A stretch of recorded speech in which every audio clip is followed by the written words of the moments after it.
भारत गांधी के बाद दुनिया के विशालतम लोकतंत्र का इतिहास बाई रामचंद्र गुहा। देखते हैं कहानी का तीसरा पेज। अपनी आत्मकथा में नेहरू याद करते हैं कैसे 26 जनवरी 1930 को स्वतंत्रता दिवस मनाने का फैसला किया गया और कैसे यह देशवासियों की छटपटाहट और उत्साह के रूप में बिजली की तरह हमारे सामने व्यक्त हुआ। हर जगह लोगों की भारी भीड़ बिना किसी आवाज़ या शोरगुल के शांतिपूर्वक और पूर्ण निष्ठा से आज़ादी की शपथ ले रही थी। वह दृश्य बहुत ही प्रभावशाली था और उसमें जरूर कोई खास बात थी।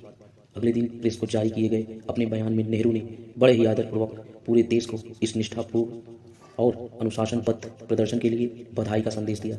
गांवों और शहरों में आज़ादी के प्रति अपने इस उत्साह को प्रदर्शित करने की होड़ लग गई। कलकत्ता और बम्बई में इस अवसर पर लोगों की भारी भीड़ जमा हुई और छोटे शहरों में खासी तादाद में लोग जुटे। सन 1930 के बाद से हर एक साल कांग्रेसी मानसिकता वाले भारतीय 26 जनवरी को स्वतंत्रता दिवस के रूप में मनाने लगे। हालांकि जब अंग्रेजों ने आखिरकार उपमहाद्वीप को छोड़ने का फैसला किया तो उन्होंने 15 अगस्त 1947 को सत्ता हस्तांतरण के दिन के रूप में चुना। इस दिन का चुनाव वायसराय लॉर्ड माउंटबेटन ने किया क्योंकि इस दिन द्वितीय विश्व युद्ध में मित्र राष्ट्रों के समक्ष जापानी सेना के आत्मसमर्पण की दूसरी बरसी थी। माउंटबेटन और सत्ता के नए दावेदार अब और देरी नहीं करना चाहते थे। वे अगले साल 1948 की 26 जनवरी तक का इंतजार नहीं करना चाहते थे। यूँ कुछ ऐसे भी लोग थे जो उसी खास दिन सत्ता का हस्तांतरण होते देखना जरूर पसंद करते। तो इस तरह से मुल्क को एक ऐसे दिन आज़ादी मिली जो साम्राज्यवादी गौरव के अनुकूल था, न कि राष्ट्रवादी भावना के।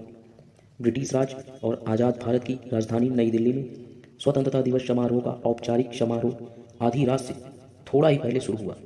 ज्योतिषियों ने कहा था कि 15 अगस्त का दिन आज़ादी हासिल करने के लिए शुभ दिन नहीं है। इस तरह यह तय किया गया कि स्वतंत्रता दिवस समारोह को 14 अगस्त को ही शुरू कर दिया जाए, जिसके तहत संविधान सभा की एक विशेष बैठक हो।